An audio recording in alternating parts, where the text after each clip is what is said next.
believe you just released your autobiography. I certainly did, yeah, in November. How did you enjoy the experience of going over your career? And did it really test your memory? Oh, it did, yeah.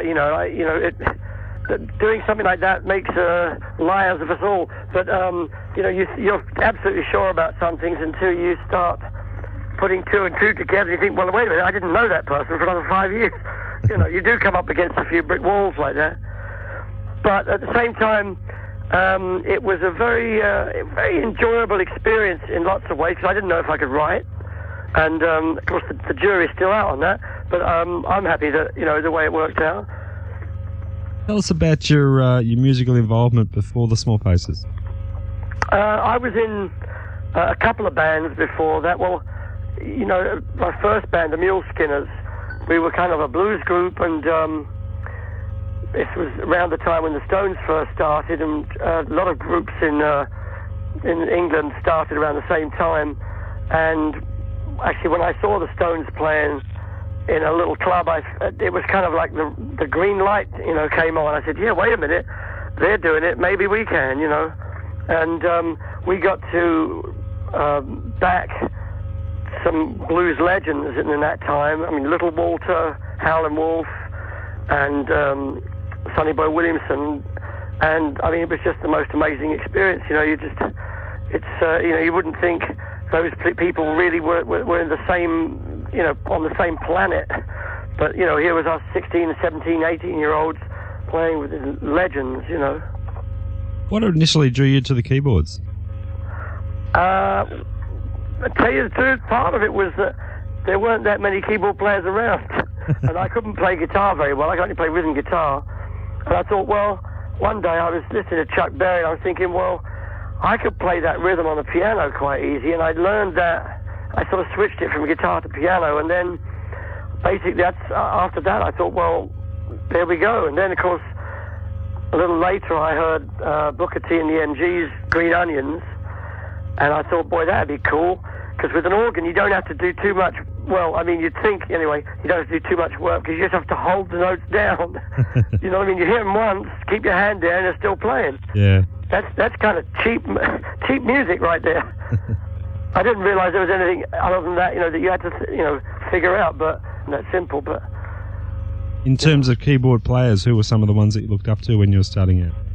Oh, Otis Spann was one of my very first influences, and Booker T, Jones, and Billy Preston, Johnny Johnson, who was Chuck Berry's piano player and still around today, playing incredibly. Certainly is.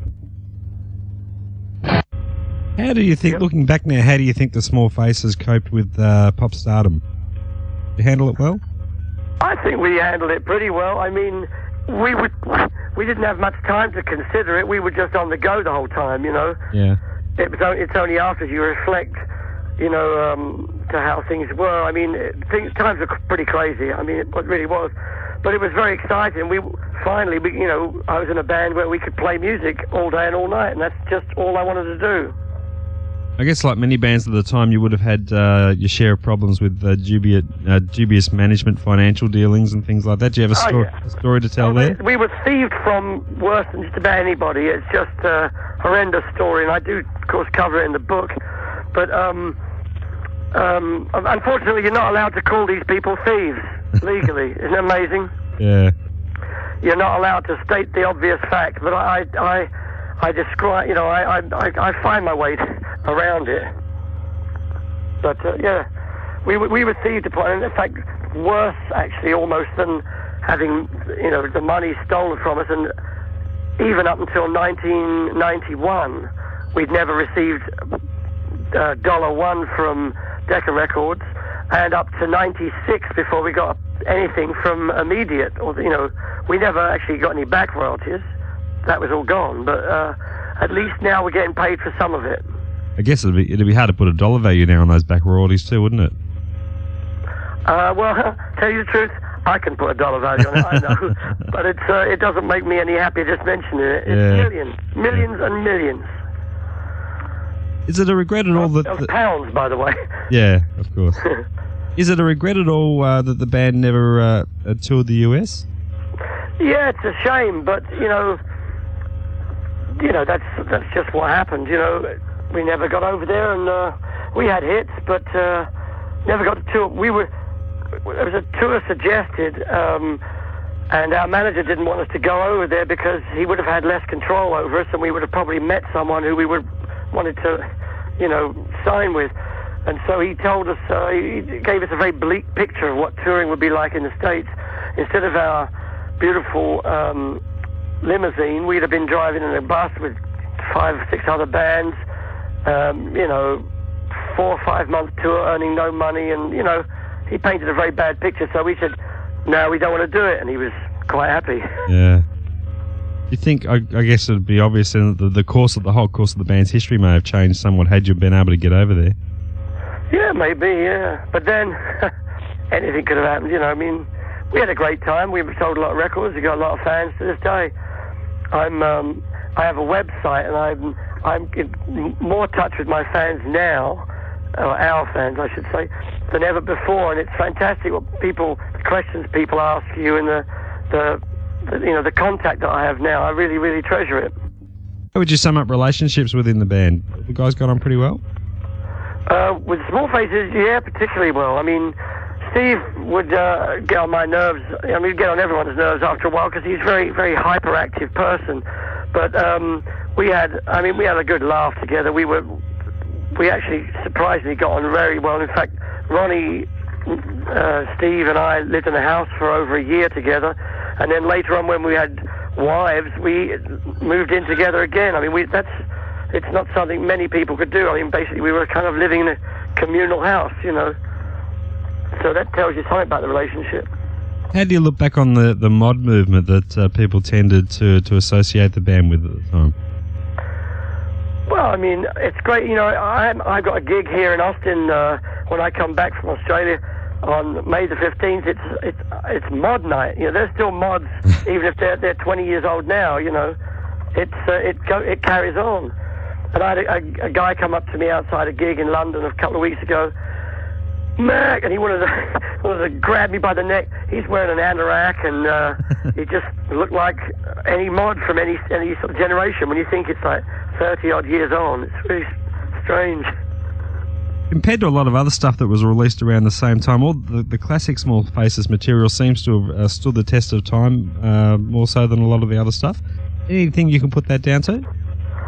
The fact that our music's... well, I don't know, really. The thing was, we weren't really looking for... we weren't sort of thinking what would be a hit so much as we were playing from the heart. I think whenever you chase someone else's success, you're bound to sort of failure. You're bound to fail because... it's like... I don't know who's hot now. Who couldn't tell you. But people always want... we want another one of those. Well, those bands that came up after us, that copied us, died a death. They were over as soon as they started.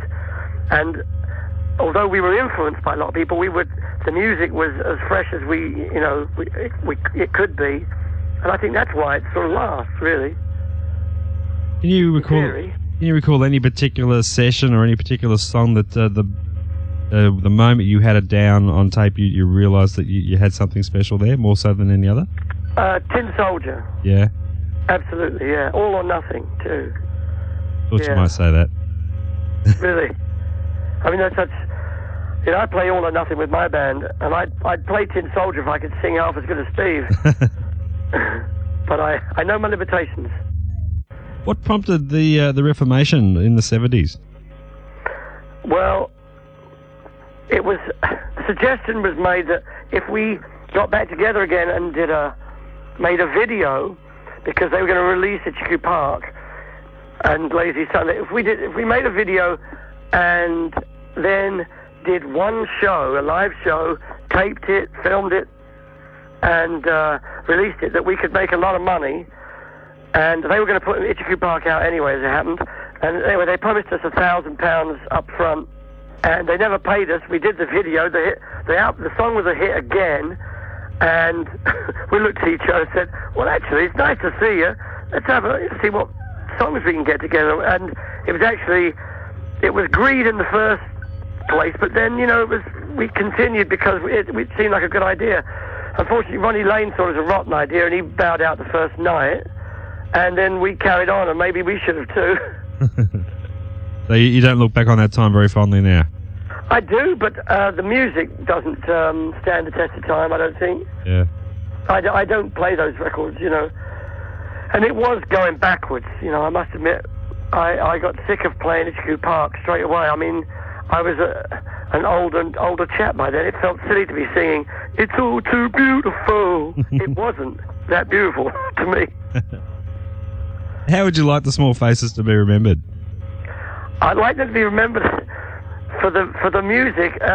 You know, we're, I think, probably the only band that when new fans, you know, young kids, when they hear about Small Faces and people talk about them, they might go out and buy an album or CD or whatever, and unfortunately, some cases, they don't get the music that we made, because Andrew Oldham, who ran Immediate Records, went in after the band had left him. He took the tapes into the studio and remixed them to make, and gave them different titles, or call them alternate takes, which there weren't any. And he's ruined our legacy, or not ruined it, but it's you know, people don't know if they're listening to the actual tracks that we made. And we're hoping to finally get all the stuff back so that we can put out the actual records, because there's all these alternate takes and other titles are bogus. They never existed.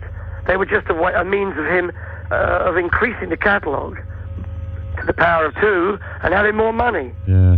And there's very few bands. I mean, you hear a Beach Boys record, you're hearing what they put out usually. You know what I mean? Or Beatles, and it's different. Like bootlegs, you know, that's different. But we were being bootlegged by the guy who ran the company. Tampering with the original product, yeah. Yeah, and of course he didn't pay us anyway, but ruining the product, which is annoying. Moving on to the a regret I have. Sure. Moving on to I'd like to be remembered for the music, though. Like, you know, answer your question. Moving on to the Faces, did the fact that Rod Stewart received billing over the rest of you guys sit okay with you at the time? No, that's when I fired our manager. When we pulled up to a gig and I saw Rod Stewart in the face, I said, "Oi, what's that all about?"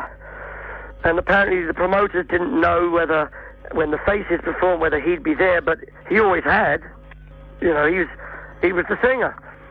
And, you know, it did cause some rancor. I mean, I was glad, really, you know, afterwards when the band broke up, I was happy about it, because I figured it couldn't go any other way, you know.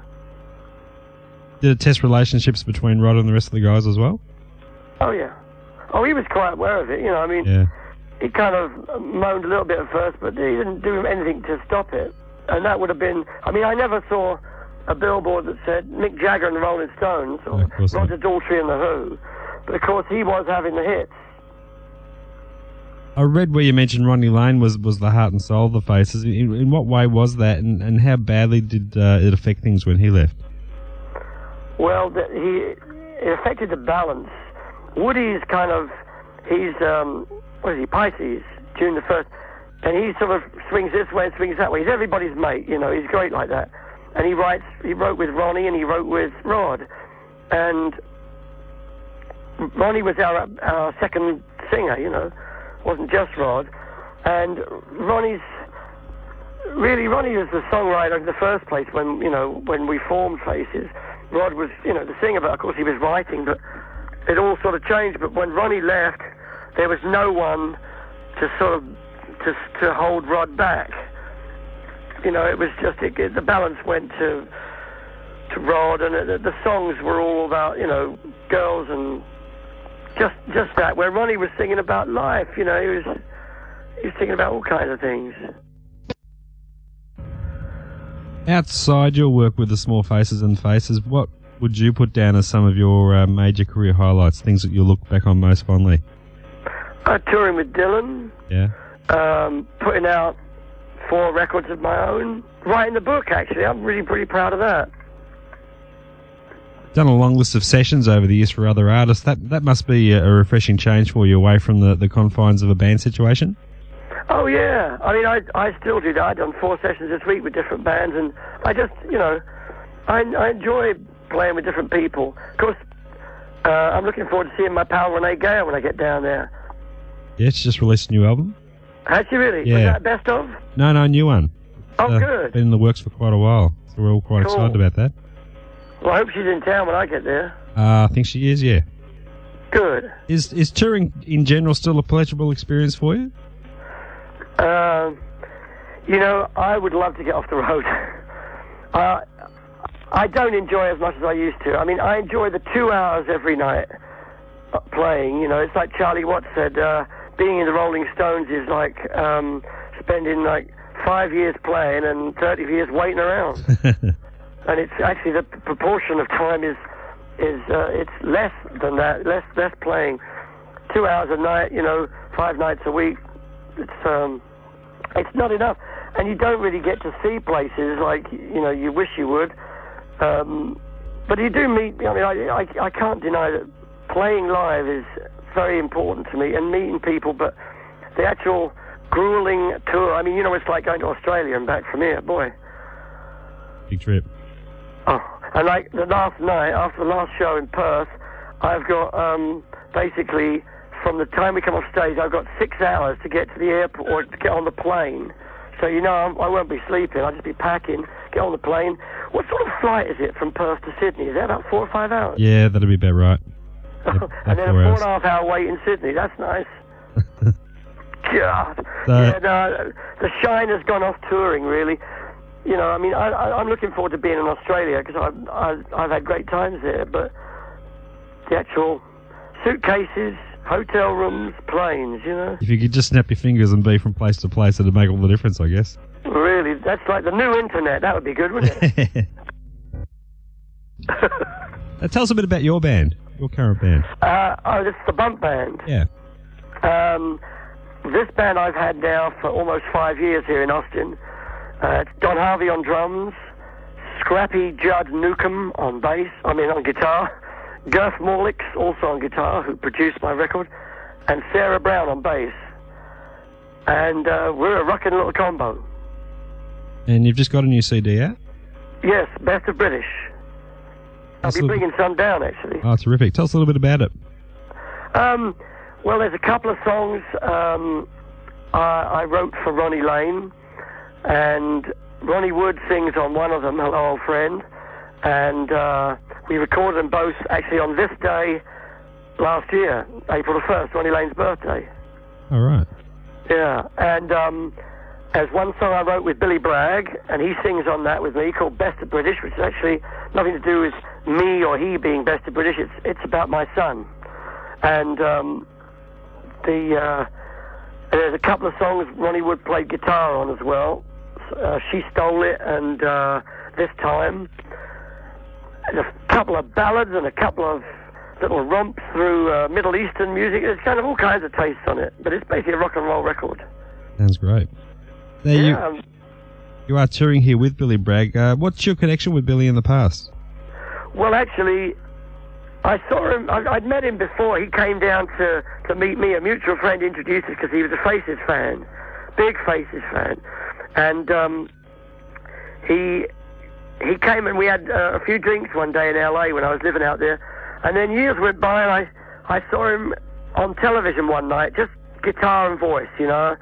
And he's just, as I said in the song, he's just telling it true. And I wrote a song to my son, this Best of British, influenced by him. And actually I mentioned Billy in the song because I'd said to my son, you know, Billy, I met Billy Bragg the other week, and he said, oh yeah, he said, I see him all the time. He said, I live quite close, I see him in the street. So I said, well, next time you see him, say hello from me. And then years go by, and I wondered if he ever mentioned it. And I saw Billy on television. I wrote this song to my son, basically saying, how you doing? And did you ever say hello to Billy? And the song just flew out, you know. Yeah. And the next month, Billy was here in Austin for the annual South by Southwest Festival, which just finished here, actually, this year, but this was last year. And I left a tape at his hotel with a message, there's a song for you, Billy. I said, I'm not trying to sell it to you. I said, it's about you. And he called me up. He said, oh, Matt, he said, I love it. I said, well, would you sing on it? He said, yeah. So I went over to England and got him to sing on it. And then he asked me to tour with him. I said, absolutely. Because I'm a big fan, you know. And just Australia touring with Billy, or...? No, I've been touring with him on and off since June last year. We've been around the States 3 or 4 times. We've been in Europe, England. I just got back 3 weeks ago from a UK tour. Done a bit of Europe and a bit of this, and now we're coming to Australia. Terrific. And it's a great band. And what's on your books after the Australian visit? Actually, I've got a couple of gigs here in Austin. A little bit of recording with here in Austin, and then I go back to in June and July with Billy and the Blokes touring Scandinavia, Spain, just basically Europe, and doing a few festivals around. And then I got some time off to concentrate on the book, the American book, and my CD. Fantastic. Busy year. Pardon? Sounds like a busy year for you.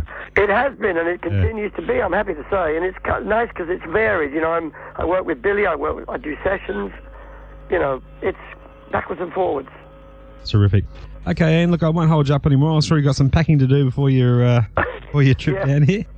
Pack for all seasons, I suggest. I'm going to celebrate Ronnie's birthday today, actually. That's what I'm doing today. Oh, tremendous. Yeah. Okay, best of luck. Bless your heart, John. Thank you. It's nice talking to you. You too. We look forward to catching up with you down here for the Billy Bragg tour. And I hope you'll come and say hello. Certainly will, and I hope you sell a few books and CDs along the way. Yes, absolutely. Okay.